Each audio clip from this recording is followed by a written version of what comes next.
Hello everyone. So I hope आप सबकी preparation बहुत अच्छी चल रही हो, अप टू द मार्क चल रही है and you are enjoying this time a lot of your preparation phase. हमने बायोटेक में पार्ट 1 और पार्ट 2 की बात की थी। Now coming to the series, हम पार्ट 3 जो बना रहे हैं, इसमें हम बेसिकली बात करेंगे कि जो भी आपके tools of recombinant DNA technology required है। This is a very very important topic. क्यों? क्योंकि इसमें जो टॉपिक आता है restriction endonucleases and restriction enzymes, these are the foremost important tool for your recombinant DNA technology। अगर आप रिस्ट्रिक्शन एंजाइम्स का यूज ना करें तो ये सेम उसी तरीके से हो जाएगा कि सपोज करिए अगर आपको कुकिंग का शौक हो, ऑलराइट, और आप कुछ बना रहे हैं और जिसमें आपके पास नमक नहीं है। फॉर एन एग्जाम्पल, आप कुछ भी नमक का, मान लीजिए आप सिंपल कुकिंग में एक सब्जी भी बना रहे हो और आपके पास नमक ही नहीं है, तो उस सब्जी में टेस्ट नहीं आने वाला, या यू कैन से it is not worth it.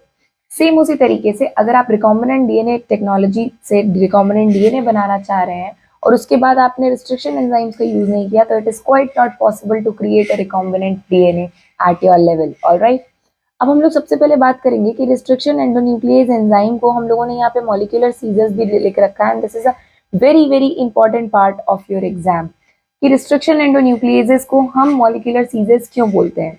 So for an example, if this is the stretch of DNA, suppose this is the stretch of DNA, एक ऑर्गेनिज्म A है जिसका मुझे एक प्रॉपर्टी पसंद आई है जो कि इस जीन लोकेशन A पे लोकेटेड है। ऑलराइट, ये ऑर्गेनिज्म A का पूरा डीएनए है, जहां पे जो मेरा जीन ऑफ इंटरेस्ट है, जो प्रॉपर्टी मुझे पसंद आई है, वो लोकेशन A पे लोकेटेड है। मुझे क्या करना है, मुझे पूरा का पूरा इसका डीएनए निकाल के इसको रेप्लिकेट नहीं करवाना है। क्यों? क्योंकि हर किसी के डीएनए में कुछ पॉजिटिव पॉइंट्स होंगे, कुछ नेगेटिव पॉइंट्स होंगे, लेकिन मुझे तो सिर्फ पॉजिटिव वाला चाहिए। So what I need to do is I need to separate this gene of interest from this whole DNA, and I need to clone this piece of gene of interest into my vector DNA। Alright, मतलब कि इस पूरे gene से मुझे अपना gene of interest निकालना है और इसको वेक्टर डीएनए में डाल के क्लोनिंग करवानी है। That is the basic aim. अब यहाँ पे पहली बात तो मुझे इतने लंबे डीएनए के स्ट्रेच से मुझे ये अपना जीन ऑफ इंटरेस्ट कट करना पड़ेगा। ये पॉसिबल होता है आपका रिस्ट्रिक्शन एंडोन्यूक्लियेज एंजाइम से, इसीलिए आप इसको मॉलिक्यूलर सीजर्स भी बोलते हो, क्योंकि इसके बिना ये पॉसिबल नहीं है। ऑलराइट, सो एंडोन्यूक्लियेज, सबसे पहली बात, रिस्ट्रिक्शन का मतलब होता है एक पर्टिकुलर साइट पे डीएनए के लेंथ को वो रिस्ट्रिक्ट करेगा। एंडोन्यूक्लियेज का मतलब होता है वो हमेशा मिड से डीएनए के पीस को कट करेगा। अभी आप एक और शब्द आगे जाके पढ़ेंगे, एक्सोन्यूक्लियेज, तो वहां पे आपको डिफरेंस पता होना चाहिए कि एंडोन्यूक्लियेज और एक्सोन्यूक्लियेज में क्या डिफरेंस होता है। That will talk in subsequent time. आगे बढ़ते हैं। इसके अलावा देखिए, सबसे पहली बात, जो पहला रिस्ट्रिक्शन एंडोन्यूक्लियेज एंजाइम था, that name is very very important, that is HIND2। HIND2 is nothing but the first restriction endonuclease that is discovered. Alright, जिसकी फंक्शनिंग डिपेंड करती थी एक स्पेसिफिक डीएनए न्यूक्लियोटाइड सीक्वेंस पे। ऑलराइट, ये बहुत important point है कि रिस्ट्रिक्शन एंडोन्यूक्लियेज का मतलब ये नहीं है कि जहां उसका मन किया उसने बीच से डीएनए को टुकड़े टुकड़े कर दिए। ऐसा भी तो हो सकता था ना कि इसको वो 3 पार्ट में कट कर दे बीच से, बट रिस्ट्रिक्शन एंजाइम ऐसे काम नहीं करते हैं। वो एक पर्टिकुलर साइट को पहचानने के बाद एक पर्टिकुलर साइट पे ही कट करते हैं। That's why they are very very specific at their location to cut. That is very very important, and this location is known as recognition sequence. Alright, What do you mean by this recognition sequence? वही मैं आपको फिर से एक बार समझा देती हूँ। ये बहुत इंपॉर्टेंट है क्योंकि अगर किसी रिस्ट्रिक्शन एंजाइम का रिकॉग्निशन सीक्वेंस वो नहीं पहचान पाएगा तो वहां पे वो डीएनए को कट नहीं करेगा एट एनी कॉस्ट। अब इसका क्या मतलब हुआ? इसका ये मतलब हुआ कि सपोज करिए अगर आपके पास ये ऑर्गेनिज्म ए है, ये जीन ऑफ इंटरेस्ट है, तो ये पहचानेगा कैसे? ये पहचानेगा ऐसे कि यहाँ पे पर्टिकुलर कुछ सीक्वेंस होंगे, जैसे ए टी टी जी सी सी, तो इन सीक्वेंस को हम बोलते हैं पैलिंड्रोमिक सीक्वेंस। ऑलराइट, इन सीक्वेंसेस को हम बोलते हैं पैलिंड्रोमिक सीक्वेंसेस, जिसको वो पहचानता है और उसको हम लोग स्पेशल नाम देते हैं, दैट इज रिकॉग्निशन सीक्वेंस। जैसे आप किसी दोस्त के घर पहली बार जा रहे हो, आप उससे नहीं मिले हो, आप उसकी शक्ल से नहीं पहचानते हो, तो आप क्या करोगे? उससे एड्रेस मांगोगे, गूगल मैप के हेल्प से आप लोकेशन तक पहुंचेंगे। बट उसके बाद सबसे पहले तो आप उसको कॉल लगा के, यही आपने उसकी बेल बजाई, उसने गेट खोला, अब आपको कंफर्म नहीं है कि ये वही इंसान है कि कोई दूसरा है, तो आप क्या बोलेंगे? Hello, are you this? Suppose आप रोहन से मिलने गए, शमिता से मिलने गए, वट एवर यू कॉल, वहां पे आप मिलने गए, तो आप सबसे पहले ये चीज बोलेंगे ना, हेलो आर यू दिस। आप एक बार नंबर को डायल करके ये चेक जरूर करेंगे कि जिस नंबर को आप डायल कर, जिस इंसान से आप मिलने आए हो, आप वहीं पहुंचे हो या किसी और के पास पहुंचे हो। ऑलराइट, सेम इसी तरीके से आपका जो रिस्ट्रिक्शन एंजाइम होता है वो एक पर्टिकुलर सीक्वेंस को पहचान के तब डीएनए को वहां पे कट करता है, and this recognition sequence is very very important. इसको हम लोग पैलेंड्रोमिक सीक्वेंस भी बोलते हैं, और ये बहुत पूछा जाता है कि what do you mean bye palindromic sequence. Palindromic sequence is a very important fact for your exam. Palindromic sequence कुछ नहीं है, हम आगे चल के इसकी बात और डिटेल में करेंगे। पहले ये जरा स्टेटमेंट देखा जाए कि ये एक पर्टिकुलर रिकॉग्निशन सीक्वेंस पे ही डीएनए को कट करता है।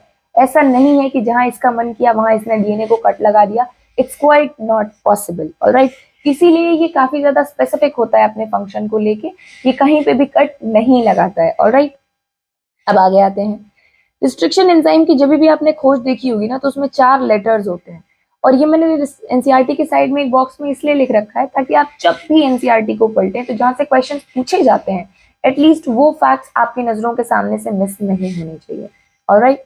मिस नहीं होने चाहिए तो आप कैसे करेंगे, आप उनके शॉर्ट नोट्स बना लीजिए, एनसीईआरटी के साइड में लिख लीजिए 2-2 शब्द, ताकि आप अगर वो पूरा पैरा नहीं भी ढूंढ पाए तो कोई बात नहीं, कम से कम एटलीस्ट आपको उतने वर्ड्स तो पता है, जिससे कि आप एटलीस्ट अपने दिमाग में वो चीजें दोबारा से फास्ट फॉरवर्ड मैनर में रिवाइज कर पाएंगे, ऑलराइट।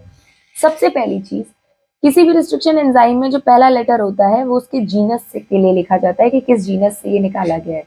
सेकेंड लेटर जो होता है वो उसकी स्पीशीज के लिए लिखा जाता है कि भाई उस जीनस में से भी कौन सी स्पीशीज थी जिससे कि ये रिस्ट्रिक्शन एंजाइम डिराइव किया गया है। Third letter is for strain. Now what do you mean by strain. Suppose करिए ये मैंने आपको 3 स्केच पेन दिखाए, तीनों के तीनों एक जैसे दिख रहे हैं, सिर्फ कलर अलग अलग है। तो दिस इज, मान लीजिए कि हम कोई बैक्टीरिया लेके चल रहे हैं, इशरेशिया कोलाई। इशरेशिया कोलाई के ये 3 डिफरेंट स्ट्रेन्स हैं तो तीनों एक ही बैक्टीरिया, बट तीनों की अलग अलग स्ट्रेन्स हैं, इनको हम लोग बोलते हैं स्ट्रेनिंग। क्यों? क्योंकि तीनों का कलर अलग अलग है। सेम उसी तरीके से जब आप डिफरेंट स्ट्रेन से रिस्ट्रिक्शन एंजाइम्स को निकालते हैं तो आप उसको थर्ड लेटर में रिप्रेजेंट करते हैं, ऑलराइट। फोर्थ आते हैं आप लोग ऑर्डर ऑफ एंजाइम, कि भाई पहले कौन सा निकाला गया, दूसरी बार कौन सा निकाला गया, तीसरी बार कौन सा निकाला गया, चौथी बार कौन सा निकाला गया, इन दैट मैनर, ओके। तो ये 4 आपको पता होने चाहिए, that is very very important. यही चीजें आपके यहाँ पे लिखी गई हैं इस पूरे पैरा में, कि आपको स्ट्रेन के हिसाब से रिस्ट्रिक्शन एंजाइम्स नेमिंग करनी होती है, ऑलराइट। अब इसके आगे आते हैं, ये स्टेटमेंट आपका जो बहुत इंपॉर्टेंट लिखा गया है, that restriction enzymes belong to a large class of enzyme which is known as nuclease. अच्छा मैम, अब इसका क्या मतलब है, न्यूक्लिएज का क्या मतलब है, what is this nuclease now. अगर मैं इसका होलसम एक पूरा ब्रॉड वे में बताऊं आपको, सपोज करिए आप एक एप्पल कंज्यूम कर रहे हो, या you are consuming something, you can say banana, grapes, whatever, any kind of fruit और वेजिटेबल यू आर कंज्यूमिंग। तो बेटा what you are consuming a cell, alright. अगर आप सेल कंज्यूम कर रहे हो तो बहुत डेफिनेट सी बात है कि सेल के अंदर उसका जेनेटिक मटेरियल भी होगा, यानी डीएनए भी होगा, आरएनए भी होगा। तो आप अगर एक सेल कंज्यूम कर रहे हो और उसके अंदर आपके पास जेनेटिक मटेरियल डीएनए और आरएनए भी है उसके न्यूक्लियस में, डेफिनेट सी बात है कि you need to digest that DNA और आरएनए एज वेल। हम सबको पता है कि every organism has genetic material, और वायरसेस को छोड़ के maximum of them has DNA as their genetic material in the nucleus. मैंने एप्पल कंज्यूम किया, कुछ भी बनाना, ग्रेप्स कुछ भी कंज्यूम किया, तो आई एम कंज्यूमिंग सेल जिसमें डीएनए है, and I need to digest that as well. जैसे आप जब प्रोटीन खाते हैं तो प्रोटीन डाइजेशन के लिए आपके पास पेप्सिन है, ट्रिप्सिन है, काइमोट्रिप्सिन है। वैसे ही जिस तरीके से आप फैट खाते हैं तो आपके पास लाइपेज हैं, बाइल सॉल्ट्स हैं, बाइल एसिड्स हैं, जिससे कि आप पूरे फैट को, लाइपेज को डाइजेस्ट करते हो। सेम उसी तरीके से अगर आप डीएनए खा रहे हो या किसी का जेनेटिक मटेरियल कंज्यूम कर रहे हो तो you need to have enzymes to digest that nucleic material, alright. So nuclease are a class of enzymes, और you can say digestive enzymes, जो फंक्शन करते हैं बेसिकली डीएनए के जेनेटिक मटेरियल को डाइजेस्ट करके, ब्रेक करके अब्सॉर्बेबल फॉर्म में लाने का। अब यहाँ पे इसका क्या रोल है बेटा, 2 तरीके के न्यूक्लियेज होते हैं। अगर आप न्यूक्लियेज की बात करें, if you talk about nuclease enzyme, तो 2 तरीके का होता है, एक होता है एक्सोन्यूक्लियेज, एक होता है एंडोन्यूक्लियेज, ऑलराइट। पहले मैंने ऊपर लिखा है एक्सोन्यूक्लियेज, नीचे लिखा है endonuclease. Now what do you mean by this.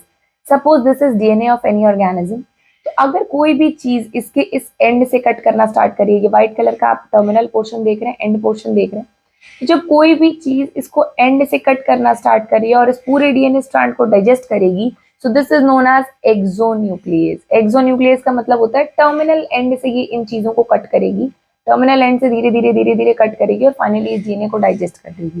What is एंडोन्यूक्लियेज। एंडोन्यूक्लियेज का मतलब होता है ये हमेशा एंड से या टर्मिनल एंड से चीजों को कट नहीं करेगी, ये बीच से भी कट लगा सकती है, जीन ऑफ इंटरेस्ट को भी कट कर सकती है, इसका स्पेसिफिक रिकॉग्निशन सीक्वेंस होता है। ऑलराइट, आपको इतना समझ में आना चाहिए कि जो हमारा एक्सोन्यूक्लियेज है ये टर्मिनल से कट करके धीरे धीरे धीरे धीरे पूरे स्ट्रैंड ऑफ डीएनए को डाइजेस्ट करेगा, जबकि जो एंडोन्यूक्लियेज है, जो कि हम रिस्ट्रिक्शन एंडोन्यूक्लियेज जिसको बोल रहे हैं, उसकी स्पेशल प्रॉपर्टी ये है कि ये हमेशा छोटे पोर्शन में कट नहीं करता, ये एंड से कट नहीं करता, ये अपना रिकॉग्निशन साइट पहचानेगा और वहां से ही कट करके जीन ऑफ इंटरेस्ट को इस डीएनए से अलग कर देगा। दैट मीन्स यहाँ पे आपको एक बहुत इंपॉर्टेंट बात समझ में आनी चाहिए कि जो एक्सोन्यूक्लियेज है ये ज्यादातर आपके डाइजेस्टिव फंक्शन का होता है। और do mean by digestive function कि आपने कुछ भी खाया तो उस जेनेटिक मटेरियल को डाइजेस्ट करने का काम आपका एक्सोन्यूक्लियेज करेगा, जबकि जो एंडोन्यूक्लियेज होता है वो ज्यादातर आपका रिस्ट्रिक्शन एंजाइम्स की तरह यूज होता है और इसका मोस्ट इंपॉर्टेंट यूज है बायोटेक में और कहीं भी नहीं। So that fact you need to have a very good idea कि exonuclease is for digestive functions, जो कि आपके जेनेटिक मटेरियल को डाइजेस्ट करने के काम आता है, whereas the endonuclease is for restrictive function, और वो हमारे बायोटेक में यूज आता है। क्यों? क्योंकि उसी के पास सिर्फ प्रॉपर्टी होती है कि हमारे जीन ऑफ इंटरेस्ट को कट करके अलग करके हमारे वेक्टर डीएनए के साथ क्लोन करवा सके। Alright, so this is a very very important fact that you need to have a grasp in your brain. Alright, अब इसके आगे बढ़ते हैं। जैसे मैंने बताया था, each recognition endonucleases recognizes a specific palindromic nucleotide sequence. Now what do you mean by palindromic? ये बहुत इंपॉर्टेंट है जो पूछा जाता है palindromic। यहाँ पे मैं एक शब्द लिख रही हूँ, that is Malayalam. I am writing Malayalam. You can see कि चाहे मैं इसको इस साइड से पढ़ूं राइट टू लेफ्ट या लेफ्ट टू राइट, दोनों साइड से इसका प्रोनाउंसिएशन सेम आएगा। Alright, let's start. जैसे मान लीजिए अगर ये कोई डीएनए का स्ट्रैंड है तो डीएनए में हमें पता है दो एंड्स होते हैं, 3' एंड एंड 5' एंड। तो अगर आप इसको 5' एंड से पढ़े तब भी मलयालम है, अगर आप इसको 3' एंड से उल्टा करके पढ़े तब भी ये मलयालम है। ऑलराइट, तो जो ऐसे सीक्वेंस होते हैं डीएनए में जिसको आप किसी भी साइड से पढ़ो, whether you read from 5' and और यू रीड फ्रॉम 3' एंड, इनका प्रोनाउंसिएशन सेम रहेगा, इनकी यू कैन से सीक्वेंस सेम रहेगी, जैसे MALAYLAM, चाहे आप उधर से पढ़ो चाहे इधर से पढ़ो, 5' या 3', हमेशा आपको यही सीक्वेंस मिलेगा। So this kind of specific arrangement and sequence is known as palindromic sequence. And let me tell you very clearly, restriction endonuclease जो ये कट करता है ना जीन ऑफ इंटरेस्ट को, ये कट तभी करता है जब इसके आगे इसको palindromic sequence मिलेगा। इस palindromic sequence को पहचान के ही ये पहचान पाता है कि okay, my gene of interest is located here and here. All right, so that's a very very important fact जो कि आपके पेपर में बहुत पूछा जाता है, that what is palindromic sequence? A sequence of DNA, a stretch of DNA which is having same nucleotides, whether you read from 5' end or you read from 3' end, you will get the same nucleotides. That is the definition of palindromic sequence. Alright, अब इसके आगे आते हैं। अच्छा, एक और बहुत important चीज जो मैं यहाँ पे बताऊँ, यहाँ पे देखिए ध्यान से, मलयालम का आपको एग्जाम्पल इन्होंने लिखा भी हुआ है। एक और बहुत इंपॉर्टेंट चीज जो मैं आपको बताऊँ, सेम रिस्ट्रिक्शन एंजाइम आपको यूज करना होता है for the gene of interest. एक तो आपकी जो जीन ऑफ इंटरेस्ट है, मतलब जहां से भी आप कट करके निकाल रहे हो डीएनए का स्ट्रैंड, उसके लिए। दूसरा, आपको वेक्टर डीएनए के लिए भी वही सेम रिस्ट्रिक्शन एंजाइम यूज करना पड़ता है। क्यों सेम रिस्ट्रिक्शन एंजाइम यूज करना पड़ेगा बेटा? क्योंकि सपोज करिए ये स्टेटमेंट आई होप आप लोग लिख लेंगे, and this is very very important, बहुत पूछा जाता है एआर में कि सेम रिस्ट्रिक्शन एंजाइम आप क्यों यूटिलाइज करते हो जीन ऑफ इंटरेस्ट के लिए भी और वेक्टर डीएनए के लिए भी? Why don't you use two different type of restriction enzymes? Why you use the same and the single restriction enzyme for cutting the both DNA? Why? बहुत ध्यान से देखिए, सपोज करिए ये मेरे दो चीजें हैं, ये पिंक वाला मेरा वेक्टर डीएनए है और ये ब्राउन वाला मेरा जीन ऑफ इंटरेस्ट है। तो यहाँ पे क्या होगा, पहला रिस्ट्रिक्शन एंजाइम ये आया, इसने रिकॉग्निशन साइट पहचाना और यहाँ पे कट लगाया तो ये जीन ऑफ इंटरेस्ट अलग हुआ और इसके साथ साथ ये मेरा बाकी का डीएनए अलग हो गया। नाउ ये वेक्टर डीएनए है, मुझे इसको इसमें चिपकाना है और इस वाले पार्ट की क्लोनिंग करवानी है और मल्टीपल कॉपीज क्रिएट करनी है। So what I will do, मैं फिर से सेम जगह पे, सेम लोकेशन पे, सेम शेप का रिस्ट्रिक्शन एंजाइम यूज करके यहाँ पे कट लगाऊंगी, ताकि ये जो मेरा क्लोनिंग वेक्टर है ये और ये शेप में एक दूसरे के कंपैटिबल हो सके, स्टिकी एंड्स बन सके और ये आसानी से एक दूसरे के साथ ऐसे चिपक जाए। क्या होगा अगर आपने सेम रिस्ट्रिक्शन एंजाइम नहीं यूज किया या ब्लंट एंड बना दिए? ब्लंट एंड का मतलब होता है बिल्कुल ब्रॉड, चौड़े एंड जो एक दूसरे से चिपकना ना चाहे, सपोज करिए कि ये मेरा जीन ऑफ इंटरेस्ट है, ये बिल्कुल ब्रॉड चौड़े चौड़े एंड है, ये आसानी से एक दूसरे से नहीं चिपकेंगे क्योंकि इनमें किसी तरीके का कोई अट्रैक्टिव फोर्स नहीं है। लेकिन यही अगर मैंने इस तरीके से कट किया है तो ये ध्यान से देखिए, ये अपने आप स्टिकीनेस की वजह से बॉन्ड एक दूसरे से बना के टाइटली एक दूसरे से अडहेड हो सकते हैं। यही चीज हम लोग यूटिलाइज करते हैं। सेम रिस्ट्रिक्शन एंजाइम से जब आप कट करेंगे तो ये आपका जीन ऑफ इंटरेस्ट है, ये आपका वेक्टर डीएनए है, दोनों में सेम तरीके के स्टिकी एंड्स बनेंगे। जब सेम तरीके के स्टिकी एंड्स बनेंगे तो दोनों का एक दूसरे में आकर पाइल अप होना, बॉन्ड बनाना इजी हो जाएगा, रादर देन की ब्लंट एंड जो कि ब्रॉड है और एक दूसरे से चिपक ही नहीं पा रहे हैं। Alright, so this is the foremost important thing, और इसी को इस डायग्राम में दिखाया गया है। इफ यू नो, ये आपका वेक्टर डीएनए, ये आपका फॉरेन डीएनए जो कि जीन ऑफ इंटरेस्ट है आपका, जीओआई का मतलब जीन ऑफ इंटरेस्ट में यहाँ पे लिख रही हूँ। दोनों को सेम रिस्ट्रिक्शन एंजाइम से काटा इन्होंने, इको R1 से दोनों को कट किया, जिसकी वजह से यहाँ पे स्टिकी एंड्स बन रहे हैं, देखिए ध्यान से। और ये स्टिकी एंड्स एक दूसरे से चिपकने में बहुत ही ज्यादा कंपैटिबल है, बहुत इजीली चिपक जा रहे हैं, तो आपको बहुत आसानी से नया रिकॉम्बिनेंट डीएनए मिल जा रहा है। लाइगेज एंजाइम हम लोग यहाँ पे डालते हैं, थोड़ा सा फेविकोल डाल देते हैं कि स्टिकीनेस और ज्यादा मजबूत हो पाए इसका, लेकिन स्टिकी एंड ही सबसे ज्यादा इंपॉर्टेंट चीज है कि रिस्ट्रिक्शन एंजाइम जब भी पैलेंड्रोमिक सीक्वेंस को कट करता है वो हमेशा स्टिकी एंड्स के फॉर्म में कट करता है ताकि एक दूसरे से चिपकना इनका आसान हो जाए। ऑलराइट, इसके बाद हम लोग ये जो आपको ऊपर पढ़ा चुके हैं, that is palindromic nucleotide sequence क्या है, ध्यान से देखिएगा। GAATTC अगर आप 5 प्राइम टू 3 प्राइम रीड करें, अगर आप उल्टा रीड करें 3 प्राइम टू 5 प्राइम, तब भी वही आएगा GAATTC। ऑलराइट, सो पैलेंड्रोमिक सीक्वेंस का मतलब यही होता है कि आप किसी भी साइड से रीड करें, आपका फ्रेम ऑफ रीडिंग सेम रहेगा। ऑलराइट, स्टिकी एंड्स फैसिलिटेट करते हैं चीजों को आसानी से चिपकने के लिए, ये हम लोग अभी बहुत डिटेल में डिस्कस कर चुके हैं। चलिए एक बार और एग्जांपल भी देख लेते हैं। ये आपका फॉरेन डीएनए, ये आपका वेक्टर डीएनए, दोनों को मैंने सेम रिस्ट्रिक्शन एंजाइम से कट किया। सेम रिस्ट्रिक्शन एंजाइम से कट किया तो दोनों में एक ही तरीके के स्टिकी एंड्स बनेंगे, यानी लॉक एंड की मॉडल का बनेगा कि अपने आप आपस में ये दोनों कंपैटिबल होंगे चिपकने के लिए। इसके बाद क्या होगा, जैसे ही आप लाइगेज डालेंगे इस डीएनए के प्लाज्मिड के, तो ये एक फेविकोल की तरह काम करता है। लाइगेज का मतलब होता है चिपकाने का, स्टिकी एंड्स ऑलरेडी चिपका रहा है, लाइगेज डाल देंगे तो फेविकोल वाली एक्टिविटी और बढ़ जाएगी और आसानी से ये चिपक के आ जाएगा रिकॉम्बिनेंट डीएनए। अब ये जो रिकॉम्बिनेंट प्लाज्मिड डीएनए आपने बनाया है, आप उसको क्या करेंगे, आप उसको वेक्टर या क्लोनिंग होस्ट में डाल देंगे, जिसकी वजह से उसकी मल्टीपल कॉपीज क्रिएट होंगी and you will get your result. This final step is showing you the process of cloning. Alright, so I hope आपको इतनी चीजें समझ में आ गई हो। I hope I am able to make the concepts clear to you all, and do share your reviews on the lecture. Thank you. In the subsequent videos हम इसके आगे बात करेंगे पार्ट 4 की, जिसमें ये चैप्टर ऑलरेडी पूरा कंप्लीट हो चुका होगा।